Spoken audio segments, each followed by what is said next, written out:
parler d'un sujet qui, je pense, est très important pour les chrétiens. Pas un sujet compliqué du tout, c'est pour ça qu'il est l'idée. Mais ça nous met, si vous voulez, devant Dieu, devant sa sainteté, devant sa parole. Et ça fait en sorte que vous et moi, on peut vraiment examiner notre marche avec Dieu. Et quand on prend la table du Seigneur, on a tous vraiment examiné nos cœurs. Hein? Nos cœurs, parfois, ne sont pas tout à fait ce que Dieu veut. On pense qu'on n'agit pas comme on devrait. Certainement, il y a des moments où on ne glorifie pas notre Dieu comme on devrait le faire. Donc, ce message est fait dans cette perspective-là parce que je considère que la table du Seigneur, c'est une chose vraiment importante pour nous, quelque chose que Jésus a institué lui-même, pour nous aider dans notre marche en tant qu'Église locale surtout, parce que quand on vient comme ça en tant qu'Église locale, bien, on peut dire, le Seigneur, est-ce qu'on est là où on devrait être? Est-ce qu'on est là où on devrait être en tant qu'Église et pas juste en tant qu'individu, mais dire, bien, est-ce que j'aime mon frère comme tu dis de l'aimer? Est-ce que je pardonne comme je pardonne? Est-ce que vraiment je suis l'homme, la femme que tu veux que je sois? Alors, je vous invite à tourner avec moi dans l'Évangile de Jean, juste un verset pour commencer. L'Évangile de Jean, le 15e chapitre. Seulement un verset pour commencer.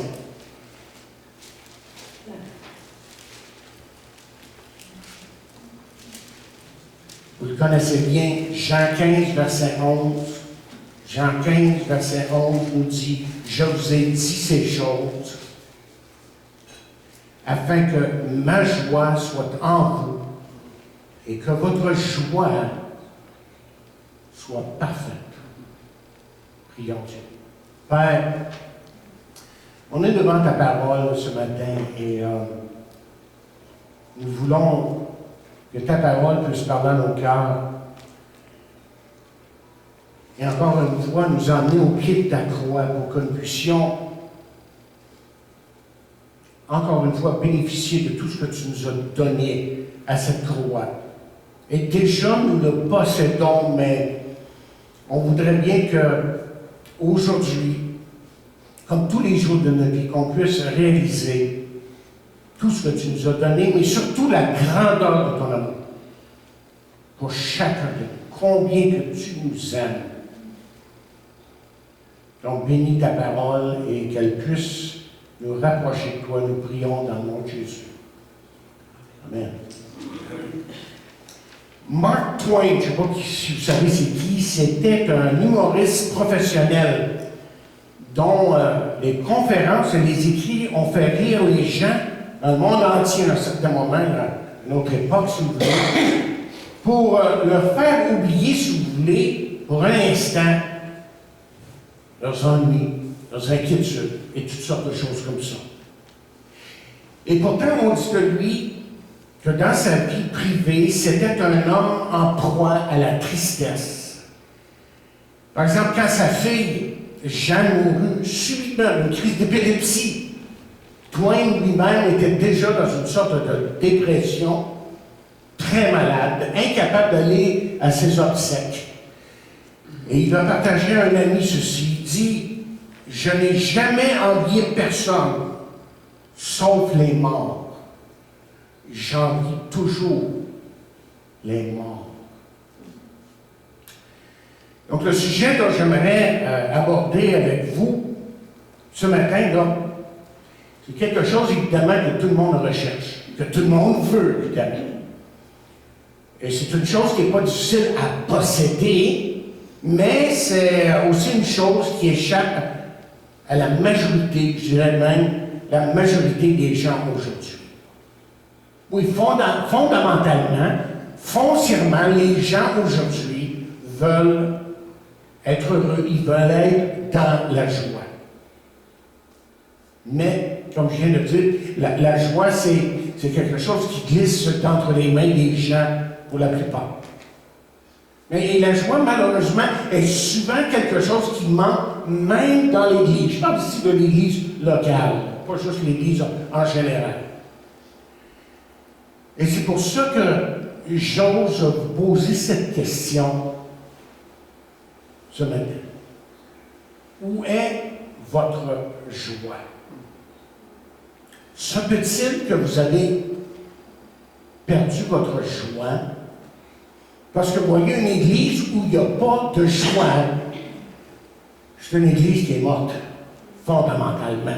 Et la joie, bien, c'est de bénéficier, évidemment, de tout ce que Dieu nous a donné. On ne parle pas là, juste d'être joyeux ici, mais d'être dans la joie à cause de l'amour de Dieu dans nos vies, à cause de son pardon, de sa grâce qui nous environne jour après jour, la communion fraternelle qu'on peut avoir avec nos frères et sœurs, la prière qu'on peut lui adresser afin qu'il vienne à notre secours dans ces moments qui sont plutôt difficiles.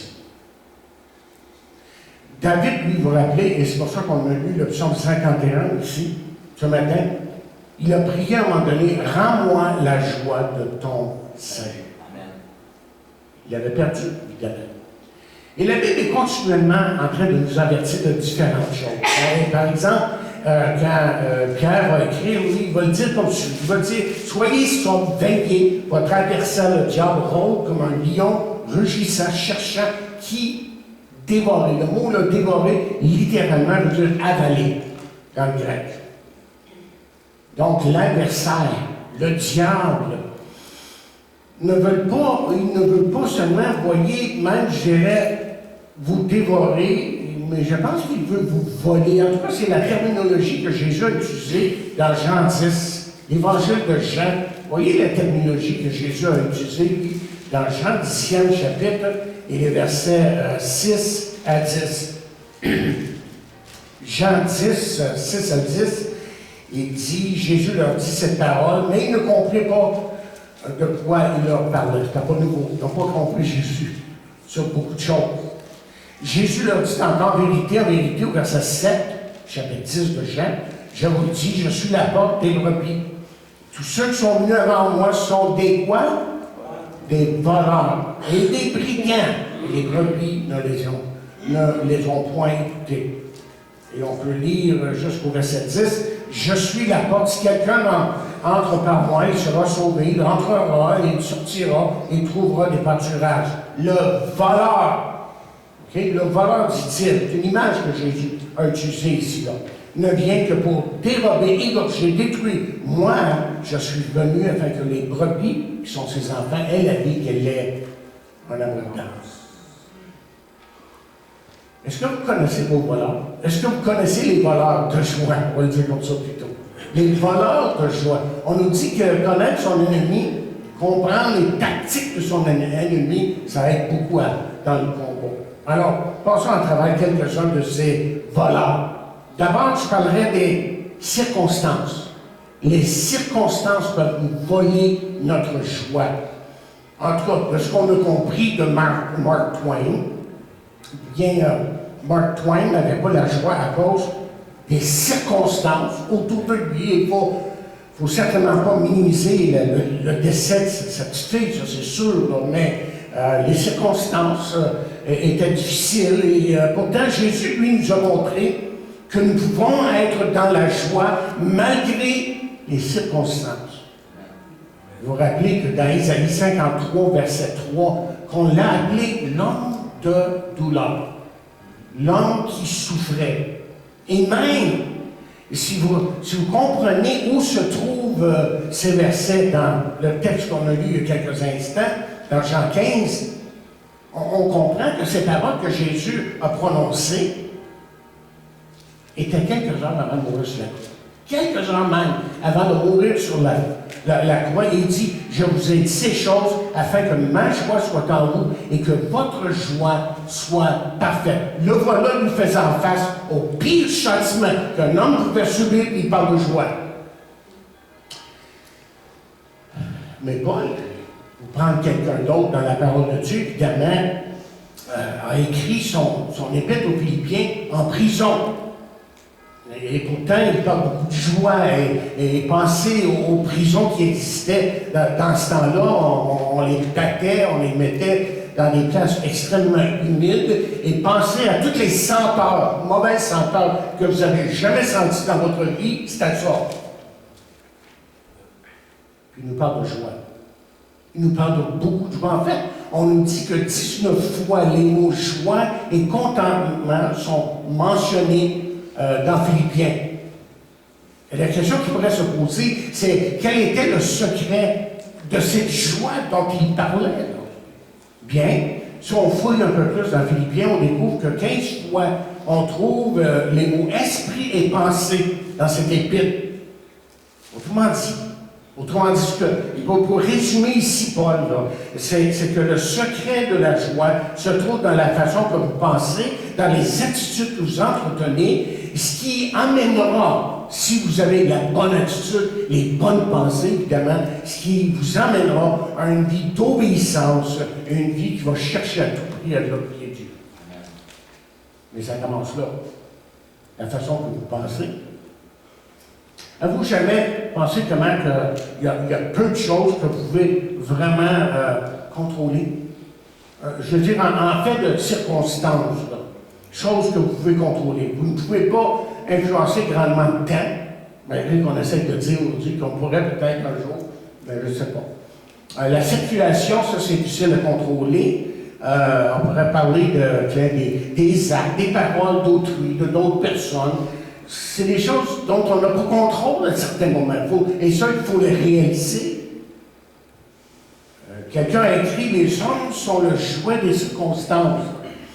Et pourtant, je pense que le grand apôtre, lui, a prouvé le contraire en écrivant justement une lettre de Paul aux Philippiens, qui a comme thème la joie. En écrivant cette lettre, puis en écrivant une lettre là, qui débordait de joie dans les pires circonstances.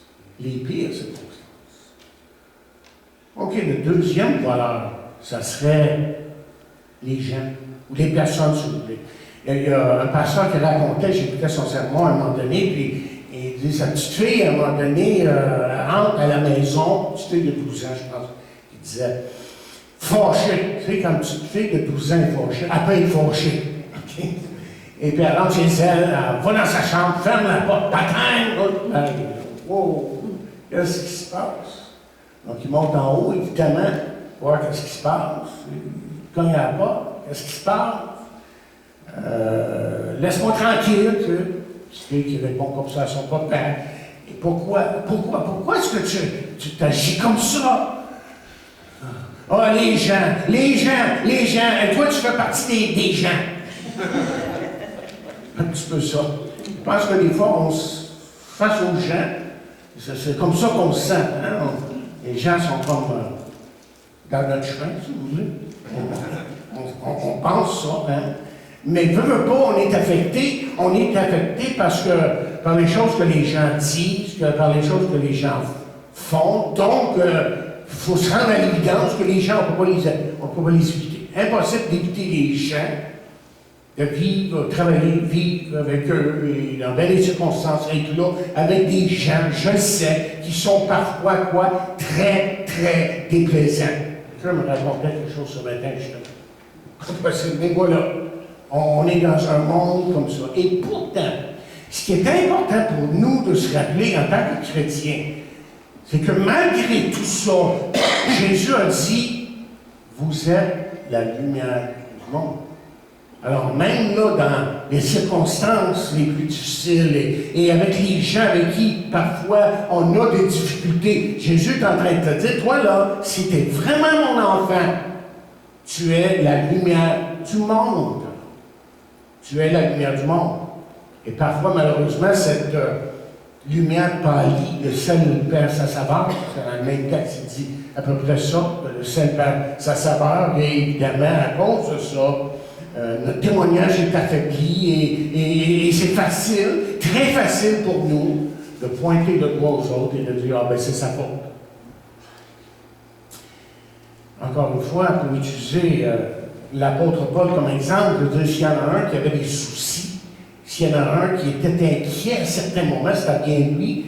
Hein? À un certain moment, il va dire, mais je pleure jour et nuit pour vous. Là, il y avait tellement de troubles, tellement de défis dans les différentes églises qu'il avait commencé, dans lesquelles il était impliqué. Puis, mais à travers ça, à travers tout ça, malgré les problèmes que les chrétiens lui causaient, il était dans la joie. J'ai vécu cette semaine quelque chose qui était difficile. C'était en pleine nuit. Et des fois, là, ça vient. Boum! Ah, ça. J'essaie de m'identifier un petit peu à Paul, s'il dormait bien. Là. Puis tout d'un coup, il commence à penser à quelque chose. Puis là, ça allume à 3 heures du matin, 2 heures, 3 heures du matin. Puis je me rappelle, j'étais en train de lutter avec quelque chose. Qu'est-ce que je devrais faire? Puis, qu'est-ce que je dois faire? Et, en fin de compte, la seule façon de trouver cette paix avec Dieu, c'était, Seigneur, je te remets la situation, parce que je ne sais pas quoi faire. Je ne sais vraiment pas quoi faire. Et là, ça m'a tranquillisé, puis j'ai pu oublier. Aussi longtemps que j'ai été focalisé sur le problème, là, c'est comme si, là, je commençais à transpirer, man. Je me rappelle, c'était un moment difficile, là, parce que je pensais à quelque chose de très intense, et j'avais besoin de lui, là. Hein? On a besoin de lui, là, à un certain moment précis dans nos vies. Hein? Il est toujours présent, mais on peut toujours crier à lui et savoir qu'il va nous répondre, mais à notre secours. Ensuite, la troisième chose qui devient comme voleur de joie, moi je dirais les choses matérielles. Simplement ça. Parce qu'on vit dans un monde de consommation. Hein? Dans un monde où on pense, évidemment, que si on a des choses, beaucoup de choses même, que ce soit des biens et de l'argent, on va être heureux avec tout ça. Ça me rappelle Abraham Lincoln qui se promenait sur la rue avec ses 2 fils qui se disputaient, qui criaient. Mais qu'est-ce qui vous arrive avec vos garçons? Dit son voisin. Et de répondre, Abraham Lincoln, un des grands présidents des États-Unis, il dit, c'est le problème universel. J'ai 3 noix et chacun en veut 2. Ouais. C'est ça. On veut des choses. Et pourtant, Jésus, dans le grand sermon sur la montagne, il a dit une phrase qui est extrêmement importante pour nous de saisir. Il dit, la vie d'un homme ne dépend pas de ses pieds. La vie d'un homme ne dépend pas de ses pieds. On raconte qu'un homme riche va s'installer dans sa nouvelle propriété. Et son voisin, c'était un Quaker. C'est quoi en français? Je n'ai aucune idée. Bon, c'est Quaker. OK. Et puis, ça, c'est des gens qui vivent très simplement. Le plus simplement possible que vous pouvez penser. Et là, il regardait déménager. Finalement, il dit à son nouveau propriétaire, il dit, si vous avez besoin de quelque chose, venez me voir et je vous dirai comment vous pouvez vous en passer. Ben oui, les choses de ce monde, hein, les choses de ce monde, que ce soit n'importe quoi, ne pourront jamais remplacer, vous voyez, les vraies valeurs spirituelles, les vraies choses spirituelles et les choses, il y a toujours ce danger, évidemment, que les choses du monde nous enlèvent notre joie. Ça passait à Elvis Presley à la fin de sa vie. On a entendu quelques histoires ici et là, et comment il a fait venir un pasteur avant de mourir, quelques heures avant de mourir, puis apparemment il avait donné sa vie au Seigneur, je ne sais pas si c'est vraiment vrai, mais il y avait tout ce gars-là, mais un des plus misérables. Un des plus misérables sur la terre, c'était Elvis Presley. Il y a beaucoup d'histoires à raconter sur lui. Mais regardez, et je ne veux pas que vous pensiez qu'on est contre les richesses, là, il y en a que Dieu bénit dans ce domaine-là, mais la Bible avertit concernant les dangers des richesses. Regardez dans 1 Timothée 6. 1 Timothée 6. Et ce n'est pas la seule fois que la Bible nous avertit concernant les dangers des richesses.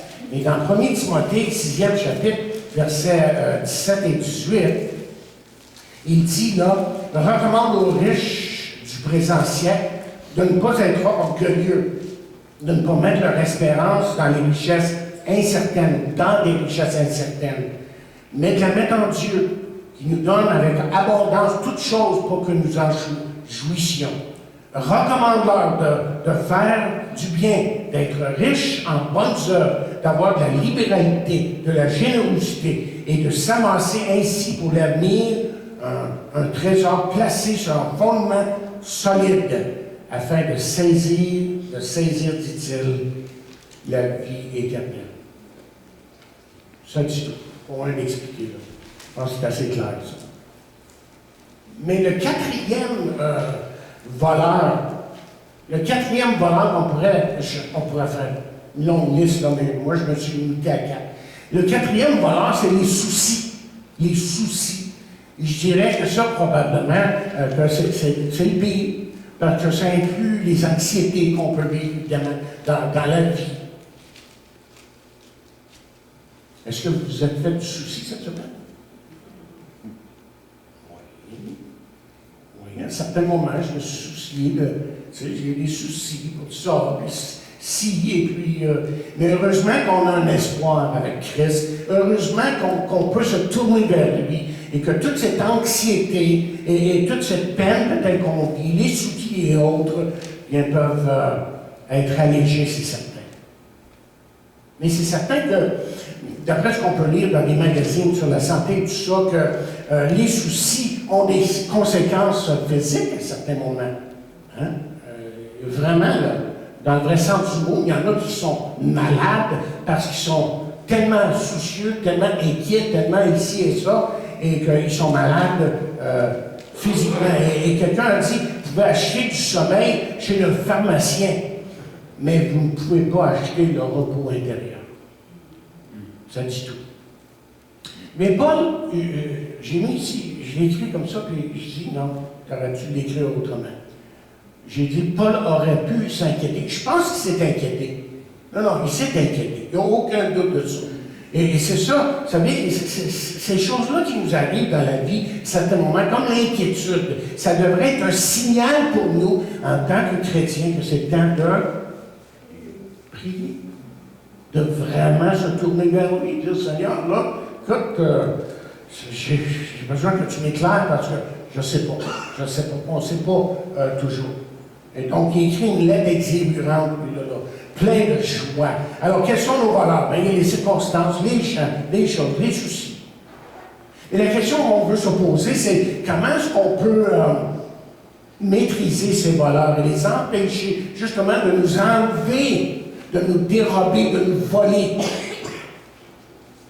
vraiment ce que Christ nous a donné, parce qu'il nous a donné tout. On a en lui toute bénédiction spirituelle, Éphésiens 1:3. Prenez le temps pour vous-même de lire Philippiens cette semaine. Vous allez découvrir 4 choses principales. D'abord, dans le chapitre 1, j'appellerais ça la résolution.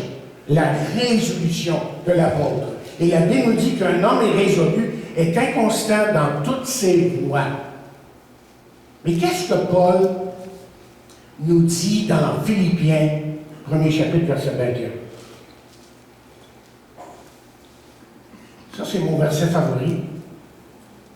Pour moi, vivre, c'est Christ. Ou la vie, pour moi, c'est Christ. Et la mort met un gain. Et quand vous lisez ces paroles-là, vous savez, on écoute Paul, on lit Paul, puis on sent que c'est un homme qui est extrêmement intense. Hein? Et on sent ici que Paul est vraiment décidé de vivre pour Christ. La vie n'était pas sa difficulté pour lui, là. Fait une liste dans 2 Corinthiens, quelque part, vers le chapitre 7 ou 8, 9, je pense que c'est le chapitre 9, où il décrit tout ce qu'il a subi, là. Mes amis, il lui restait plus rien.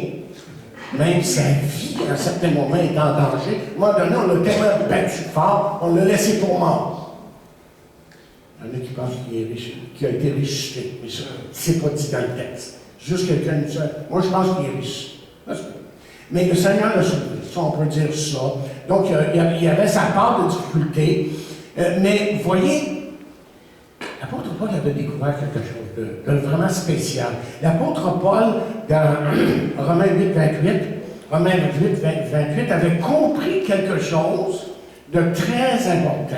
Il a compris que quand vous êtes décidé de vivre pour Christ, les circonstances agissent en votre faveur et non contre vous. Jamais. Tout concourt pour le bien de ceux qui aiment Dieu. Et ça, il le savait. Donc là, en prison, abandonné de tous et dans une situation effrayante, lui, c'est sûr qu'il se répétait ce verset-là continuellement. Tout concourt pour le bien de ceux qui aiment Dieu. C'était dans son cœur, c'était pas juste dans sa tête. Ensuite, quatrièmement, qu'est-ce que je suis en train de dire? Deuxièmement, c'est le deuxième chapitre quand même. OK, on arrive, et moi je donnerais comme titre humilité. Le chapitre 2, là, si on veut éviter d'être maîtrisé par tout ce qui est autour de nous dans la vie, là, c'est de reconnaître ce que c'est d'être humble. Et dans le chapitre 1, vous allez remarquer que Paul met Christ en premier. Pour moi, vivre, c'est Christ. Christ, c'est le premier dans ma vie. Là, il arrive dans le chapitre 2, puis il dit, OK, ce qui est important, c'est les autres.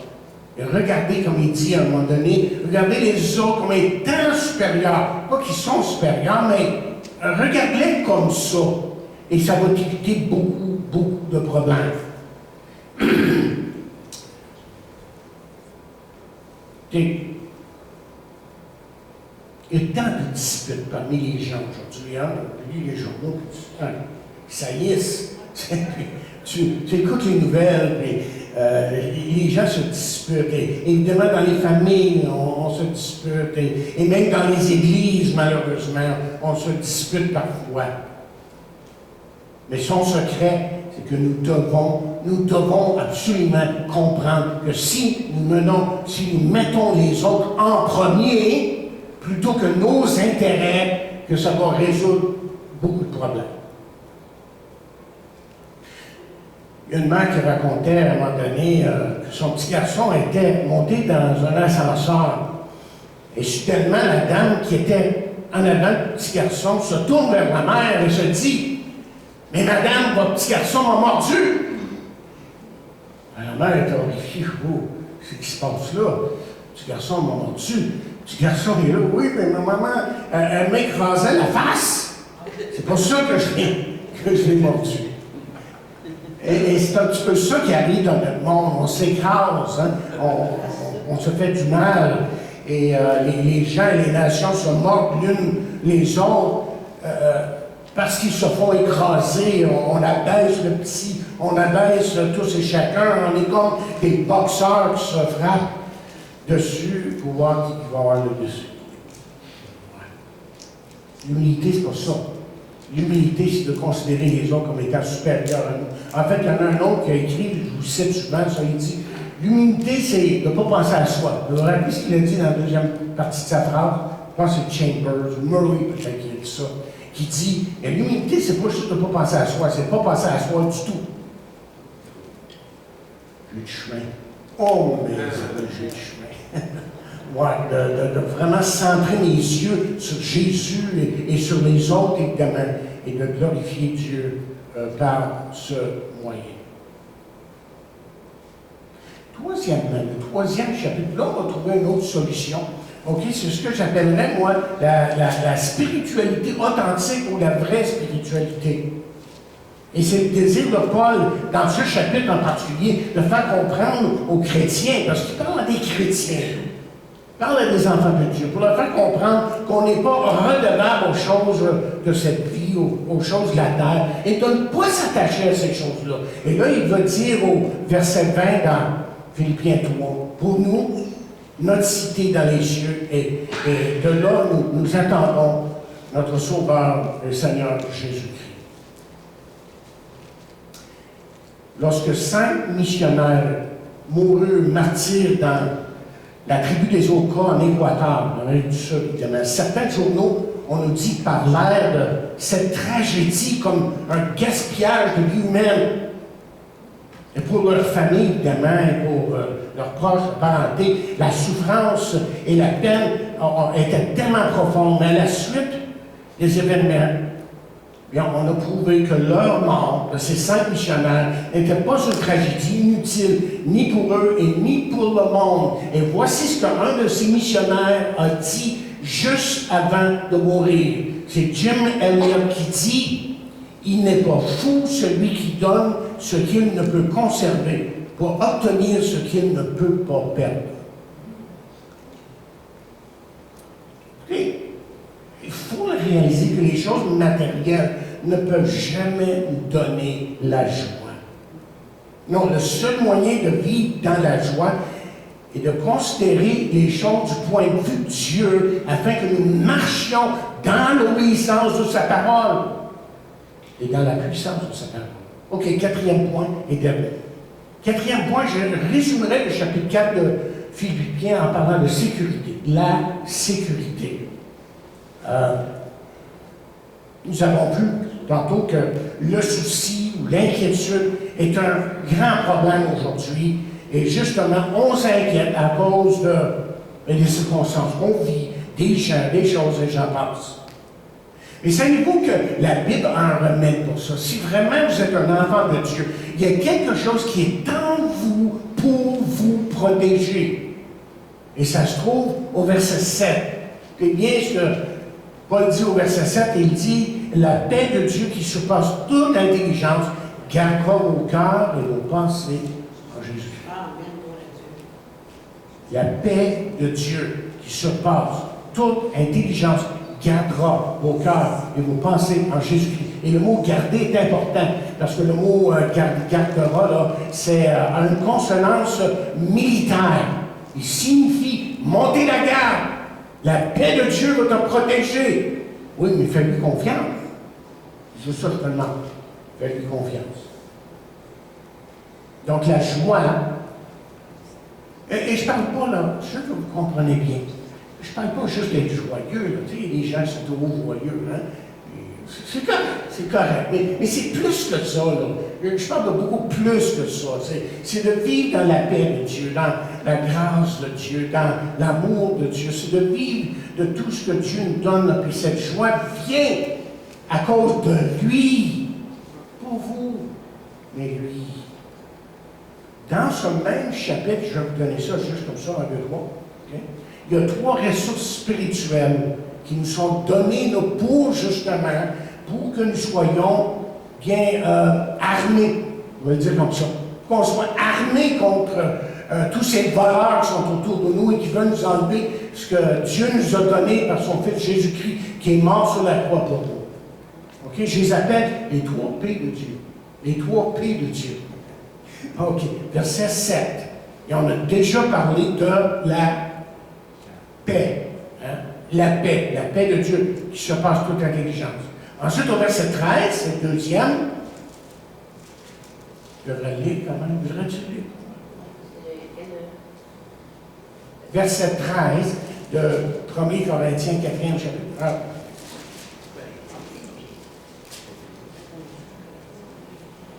Okay. J'appuie tout par celui qui me fortifie. OK, je l'ai.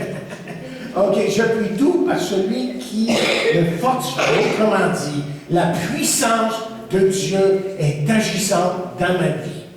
Le Saint-Esprit de Dieu est là. Lui, tout ce qu'il attend, c'est d'avoir ce temps avec toi pour qu'il agisse dans toute sa puissance. Et enfin, le verset 19, Philippiens, toujours 4, il dit « Et mon Dieu pourvoira à tous vos besoins selon sa richesse, avec gloire en Jésus-Christ. » C'est la provision de Dieu. On a tout en lui. La provision de Dieu est toujours là. Donc peut-être qu'on peut tout simplement dire à Dieu à certains moments, tout bonnement, comme je vais dire à ma femme des fois, qu'est-ce que tu fais pour souper? Fais-le donc pour maintenant, hein, si jamais ça. Je participe. Mais un enfant va dire, mais qu'est-ce que tu as pour moi? Peut-être que des fois, il faut être aussi simple comme ça. Hein? Les enfants ont beaucoup à nous enseigner. Hein? Ils savent que les parents vont pouvoir leurs besoins, mais Dieu veut faire au-delà de ça. Lui, en toute sa richesse. On termine avec la question. Où est votre joie? Il se peut que cette joie-là dont je vous parle ce matin, que c'est inconnu pour vous et que vous avez besoin de venir à Jésus-Christ, de venir à la croix du Calvaire, de reconnaître que Jésus a pris vos fautes et vos manquements et vos péchés pour vous donner accès à Dieu. L'Hébreu nous dit que Jésus est la route nouvelle et vivante vers Dieu. Alors, confie-toi en Jésus. Ou peut-être que tu t'es simplement éloigné de lui, ou que tu as simplement commencé à regarder aux circonstances, aux gens, puis que les gens portent les choses de la vie, et tout ça, là, ce qui fait que tu es tombé dans les soucis, l'anxiété, et toutes ces choses qui peuvent justement t'enlever cette paix. Il y a un verset dans Néhémie 8, verset 10, que vous connaissez bien. Et en terminant mon message, ce verset-là m'est venu, puis j'ai dit, bon, Seigneur, qu'est-ce que tu veux dire par ça? Vous le connaissez bien, en Néhémie 8, verset 10, la fin du verset dit, car la joie, quoi, de l'Éternel est votre force. Et là, je me suis assis, j'ai dit, force. Force pourquoi? Il faut toujours se poser des questions. Et là, des fois, on regarde le contexte, on trouve ce que Dieu est en train de dire à travers tout ça. Et j'ai trouvé trois choses, très vite. D'abord, quand on est dans la joie, mais cette joie qui vient de Dieu, on trouve une force morale. Une force pour prendre les bonnes décisions. On est capable de dire oui et de dire non à certaines choses. Force morale. Deuxièmement, on trouve une force physique même. Parce qu'un déprimé là, a beaucoup de misère parfois à se lever. Et ça déprime. Ça te tente-tu de faire quelque chose? Tu fais rien. Et tu fais rien. Mais quand tu es vraiment dans cette joie, bien là, il y a quelque chose qui te motive et tu vas faire des choses pour Dieu. Tu vas dire, Seigneur, c'est pour ta gloire que je veux faire et dire. Et enfin, dernièrement, force spirituelle. On a une force intérieure qui fait en sorte qu'on a ce privilège, cette liberté d'aller dans sa présence et on est conscient que rien ne nous empêche d'aller vers lui et s'il y a quelque chose, bien, on fait tout simplement ce que la Bible nous dit, de confesser nos péchés. Il est fidèle et juste pour nous les pardonner. Ça, c'est le Dieu qui donne la joie. Ça, c'est le Dieu qui veut nous remplir de jour après jour après jour de sa sainte présence et nous donner à marcher dans la plénitude de son amour. Que Dieu bénisse abondamment sa parole ce matin. Et préparons-nous maintenant pour la table du Seigneur.